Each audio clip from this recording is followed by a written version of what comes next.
अब शिवजी का सुहावना चरित्र सुनो। जब ते सती जाई तनु त्यागा, तब ते शिव मन भयउ बिरागा। जप ही सदा रघुनायक नामा, जहाँ तहाँ सुन ही राम गुण ग्रामा। चिदानंद सुख धाम शिव विगत मोह मद काम। बिचरहि मही धरि हृदय हरि, सकल लोक अभिराम। सियावर राम जय जय राम, मेरे प्रभु राम जय जय राम।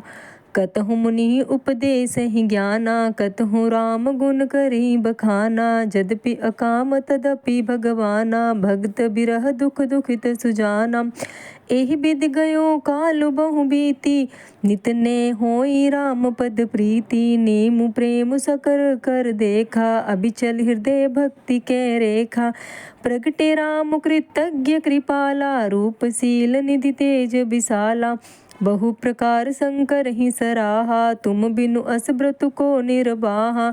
बहु विधि राम शिव ही समुझावा, पार्वती कर जन्म सुनावा। अति पुनीत गिरिजा के करनी, बिस्तर सहित कृपा निधि बरनी। अब बिनती मम सुनो, शिव जो मो पर निज।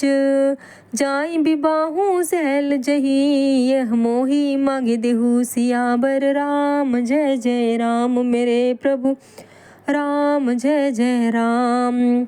कह शिव जदपि उचित अस नाही, नाथ बचन पुनि मेटि न जाहि। सिर धरि आयुष करी तुम्हारा, परम धर्मो यह नाथ हमारा।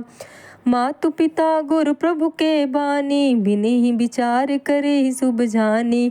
तुम सब भांति परम हितकारी, आज्ञा सिर पर नाथ तुम्हारी। प्रभु तोषो सुनि शंकर वचना, भक्ति विवेक धर्म जुत रचना। कह प्रभु हर तुम्हार पन रहेऊँ, अब उर राख्यूं जो कह कहेऊँ। अंतर्धान भय यस भाषी, शंकर सोई मूर्ति उर राखी। तभी सपत ऋषि शिव पही आए, भोले प्रभु अति बचन सुहाए।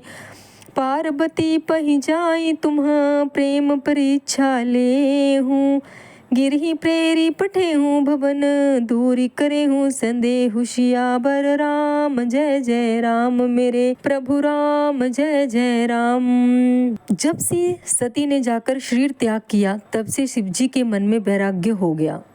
वे सदा श्री रघुनाथ जी का नाम जपने लगे और जहाँ तहाँ श्री रामचंद्र जी के गुणों की कथाएं सुनने लगे। चिदानंद सुख के धाम, मोह मद और काम से रहित शिवजी संपूर्ण लोकों को आनंद देने वाले भगवान श्री हरि को हृदय में धारण कर पृथ्वी पर विचरने लगे।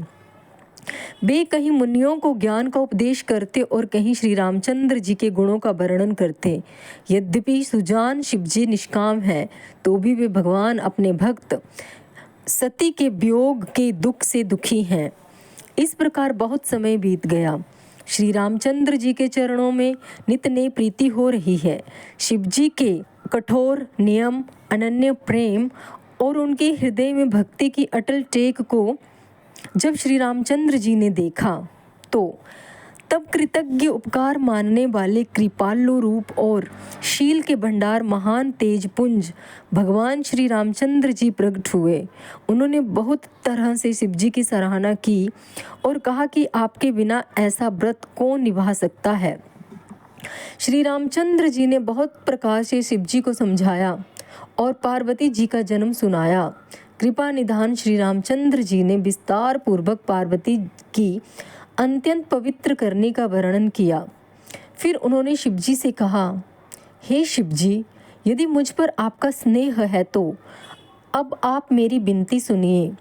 मुझे ये मांगे दीजिए कि आप जाकर पार्वती के साथ विवाह कर लें। शिवजी ने कहा, यद्यपि ऐसा उचित नहीं है, परंतु स्वामी की बात भी मेटी नहीं जा सकती। हे नाथ, मेरा यही परम धर्म है कि मैं आपकी आज्ञा को सिर पर रखकर उसका पालन करूं। माता पिता, गुरु और स्वामी की बात को बिना ही विचारे शुभ समझकर करना और मानना चाहिए। फिर आप तो सब प्रकार से मेरे परम हितकारी हैं। हे नाथ, आपकी आज्ञा मेरे सिर पर है। शिव जी की भक्ति, ज्ञान और धर्म से युक्त वचन रचना सुनकर प्रभु रामचंद्र जी संतुष्ट हो गए। प्रभु ने कहा, हे हर, आपकी प्रतिज्ञा पूरी हो गई। अब हमने जो कहा है उसे हृदय में रखना। इस प्रकार कहकर श्री रामचंद्र जी अंतर्धान हो गए। शिवजी ने उनकी वह मूर्ति अपने हृदय में रख ली। उसी समय सप्तऋषि शिवजी के पास आए। प्रभु महादेव जी ने उनसे अत्यंत सुहावने वचन कहे। आप लोग पार्वती के पास जाकर उनके प्रेम की परीक्षा लीजिए और हिमाचल को कहकर उन्हें पार्वती को लिवा लाने के लिए भेजिए तथा पार्वती को घर भिजवाइए और उनके संदेह को दूर कीजिए। बोलो सियावर रामचंद्र की जय।